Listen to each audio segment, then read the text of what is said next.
Пред еден месец поднесоа иницијатива која очекуваа веднаш да биде ставена на дневен ред и изгласана во градскиот совет. Денеска истата беше повлечена. Долго очекуваната иницијатива за зголемување на цената по изминат километар без многу дискусија беше тргната од дневен ред на барање на предлагачот Макфери и Сини поради недоволно собрани информации. Затоа што со покачување на цена на километражи треба да се покачи и цената на билет. Ние немаме точни броеви кои се, како што се, и затоа ја повлекуваме во оваа седница, ќе ја предложиме во другите седници со точните информации.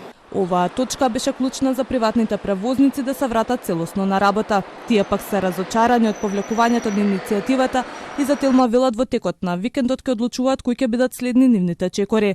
Град Скопје ќе добие донација од 6 автобуси, но не и нови екоавтобуси. Одлуката за набавка поднесена од градоначалничката Данила Арсовска на дневен ред се наоѓа речиси на секој совет. Поддршка доби од советниците на СДСМ и Зелен Хуман град, но не и од нивните колеги од ВМРО ДПМН. За донацијата секако дека ќе поддржиме, им честитаме за 6 нови автобуси.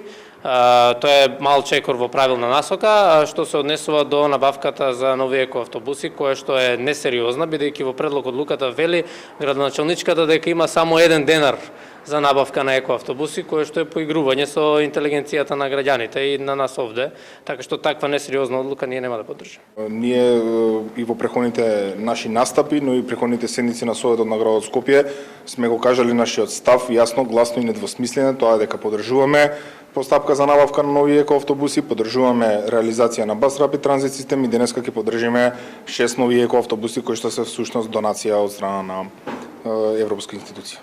И министерот за животна средина Изет Меджити и поранешниот директор на Слобода превоз Ленин Јовановски најавија дека метрополата ќе добие 6 нови еколошки автобуси, но според независната советничка во град Скопје Ирена Витина, ова е проект на градот Скопје. Ако повикувам министерот за животна средина Меджити да не ја доведува во заблуда јавноста, бидејќи тоа не се автобуси кои што ги носи животна средина. Малку ги помешал по имите, да, влијае животната средина. Овие автобуси ќе влијаат на подобрување на животната средина, затоа што овој проект има и втор дел каде што има засадување на одреден број на садници, но тоа не е проект кој што го сработило животна средина Министерството за да ги даде на градот. Така да тоа е една тотално пласирање на вистина, исто и еден лик кој што се шета по Белград и ги убедува Скопјани дека ќе донесе 6 автобуси, дека лобирал. Ова е исклучиво работа на градот Скопје, на секторот за меѓународна соработка. И додека градските власти се во обид да го решат проблемот со јавниот превоз, граѓаните секојдневно мака мача да стигнат до своите дестинации, се жалат на редуцирани автобуси и метеж во нив.